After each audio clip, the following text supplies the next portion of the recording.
আজকে কক মুরগি রান্না করব। অন্য সময় ফার্মার মুরগি রান্না করলে ভাইজা নেই, আজকে কক মুরগি হালকা ভাইজা নিব।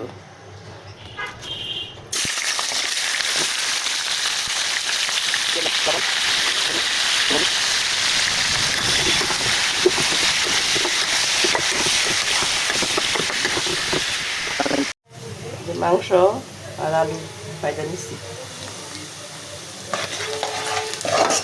এখন বসাবো। পেঁয়াজ দিলাম, তেল দিলাম, আস্তে আস্তে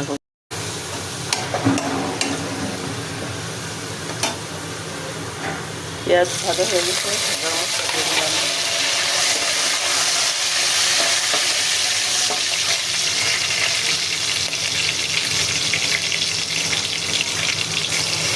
দিয়ে দিতেছি আদা রসুন পেস্ট,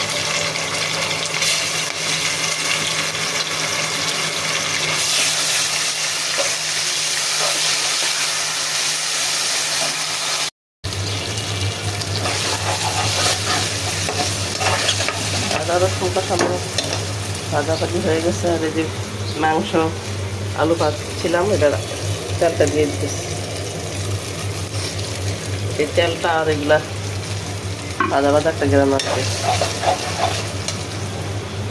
এটাও ফেলে দেওয়া যাবে না। এটা পানি দিয়ে দিলে ভাজা ভাজা সেন্ট।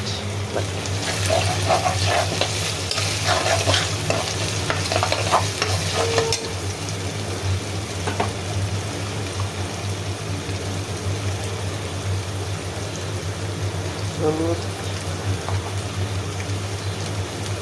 মরিচ, মাছের যখন ভাজা, এখন লবণ একটু কমাই দিলাম। ভাজা জিনিসে রান্না করতে গেলে মনে করে যদি লবণ কম না দেওয়া হয়, আমি মাঝে মধ্যে ভুলে বেশি দিয়ে ফেলাই, যে ভাবছি যে এটার মধ্যে যে লবণ আছে এটা ভুলে যাই, তখন ওই পাকটা হয়ে যায়। এই জন্য মাছটা মনে করে তখন একটু কম দিয়ে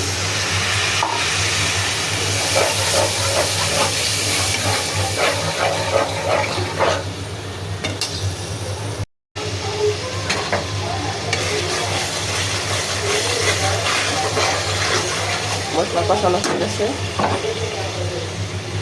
মাংস আর আলু ভাজা একসাথে দিয়ে দিব।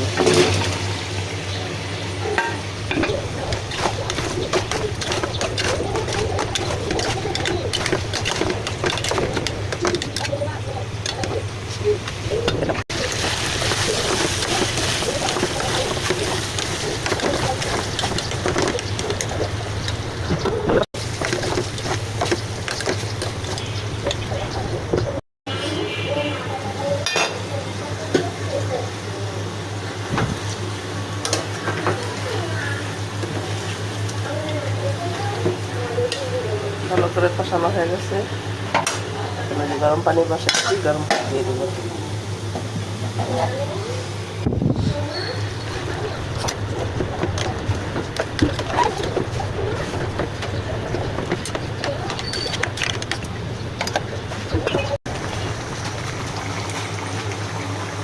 দিয়ে দিচ্ছি জিরার গুঁড়া,